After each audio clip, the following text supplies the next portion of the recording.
അപ്പോസ്തലന്മാരുടെ പ്രവൃത്തികൾ അധ്യായം 14.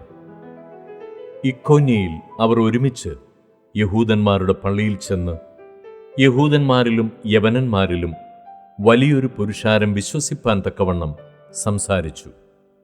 വിശ്വസിക്കാത്ത യഹൂദന്മാരോ ജാതികളുടെ മനസ്സ് സഹോദരന്മാരുടെ നേരെ ഇളക്കി വഷളാക്കി.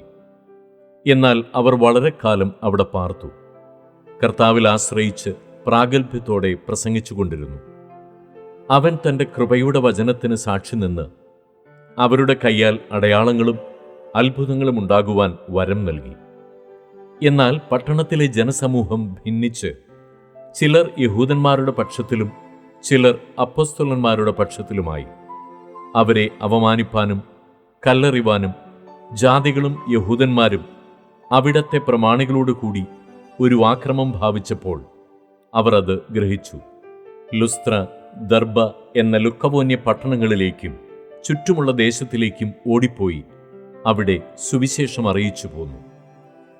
ലുസ്ത്രയിൽ അമ്മയുടെ ഗർഭം മുതൽ മുടന്തനായി ഒരിക്കലും നടന്നിട്ടില്ലാതെയും കാലിന് ശക്തിയില്ലാതെയും ഉള്ളൊരു പുരുഷൻ ഇരുന്നിരുന്നു. അവൻ പൗലോസ് സംസാരിക്കുന്നത് കേട്ടു.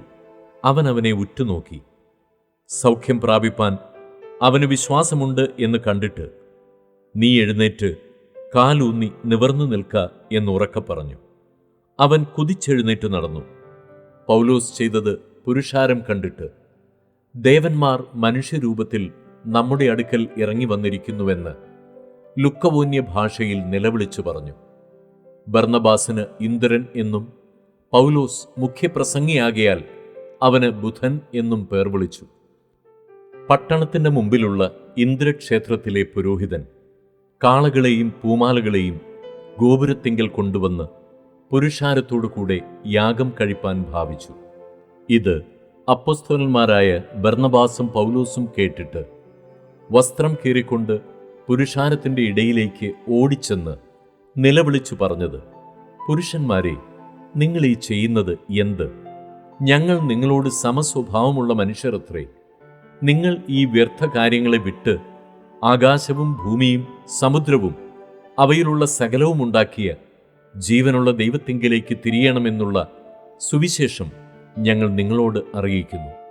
കഴിഞ്ഞ കാലങ്ങളിൽ അവൻ സകല ജാതികളെയും സ്വന്ത വഴികളിൽ നടപ്പാൻ സമ്മതിച്ചു. എങ്കിലും അവൻ നന്മ ചെയ്യുകയും ആകാശത്തു നിന്ന് മഴയും ഫലപുഷ്ടിയുള്ള കാലങ്ങളും നിങ്ങൾക്ക് തരികയും ആഹാരവും സന്തോഷവും നൽകി നിങ്ങളെ തൃപ്തരാക്കുകയും ചെയ്തു പോന്നതിനാൽ തന്നെക്കുറിച്ച് സാക്ഷ്യം തരാതിരുന്നിട്ടില്ല. അവർ ഇങ്ങനെ പറഞ്ഞ് തങ്ങൾക്ക് യാഗം കഴിക്കാതെ വണ്ണം പുരുഷാരത്തെ പ്രയാസത്തോടെ തടുത്തു.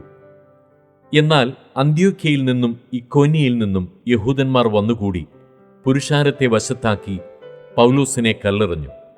അവൻ മരിച്ചു എന്ന് വിചാരിച്ചിട്ട് അവനെ പട്ടണത്തിനു പുറത്തേക്ക് ഇഴച്ചു കളഞ്ഞു. എന്നാൽ ശിഷ്യന്മാർ അവനെ ചുറ്റി നിൽക്കയിൽ അവൻ എഴുന്നേറ്റ് പട്ടണത്തിൽ ചെന്നു. പിറ്റന്നാൾ ബർന്നബാസിനോട് കൂടെ ദർബയ്ക്ക് പോയി. ആ പട്ടണത്തിലും സുവിശേഷം അറിയിച്ച് പലരെയും ശിഷ്യരാക്കിയ ശേഷം അവർ ലുസ്ത്ര, ഇക്കോന്യ, അന്ത്യോക്യ എന്ന പട്ടണങ്ങളിലേക്ക് മടങ്ങിച്ചെന്നു. വിശ്വാസത്തിൽ നിലനിൽക്കണമെന്നും നാം അനേകം കഷ്ടങ്ങളിൽ കൂടി ദൈവരാജ്യത്തിൽ കടക്കേണ്ടതാകുന്നുവെന്നും പ്രബോധിപ്പിച്ചു ശിഷ്യന്മാരുടെ മനസ്സ് ഉറപ്പിച്ചു പോന്നു. അവർ സഭതോറും അവർക്ക് മൂപ്പന്മാരെ നിയമിക്കുകയും ഉപവസിച്ചും പ്രാർത്ഥിച്ചും കൊണ്ട് തങ്ങൾ വിശ്വസിച്ച കർത്താവിങ്കൽ അവരെ ഭരമേൽപ്പിക്കുകയും ചെയ്തു. അവർ പിസിദ്ദിയിൽ കൂടി കടന്ന് പംഫുല്യയിൽ എത്തി. പെർഗയിൽ വചനം പ്രസംഗിച്ച ശേഷം അത്തല്ലിക്ക് പോയി. അവിടെ നിന്ന് കപ്പൽ കയറി അന്ത്യോക്യയിലേക്ക് പോയി. തങ്ങൾ നിവർത്തിച്ച വേലയ്ക്കായി ദൈവകൃപയിൽ അവരെ ഭരമേൽപ്പിച്ചയച്ചത് അവിടെ നിന്ന് ആയിരുന്നുവല്ലോ. അവിടെ എത്തിയ ശേഷം സഭയെ ഒരുമിച്ച് കൂട്ടി ദൈവം തങ്ങളോട് കൂടെ ഇരുന്ന് ചെയ്തതൊക്കെയും ജാതികൾക്ക് വിശ്വാസത്തിന്റെ വാതിൽ തുറന്നു കൊടുത്തതും അറിയിച്ചു. പിന്നെ അവൻ ശിഷ്യന്മാരോട് കൂടെ കുറെ കാലം അവിടെ പാർത്തു.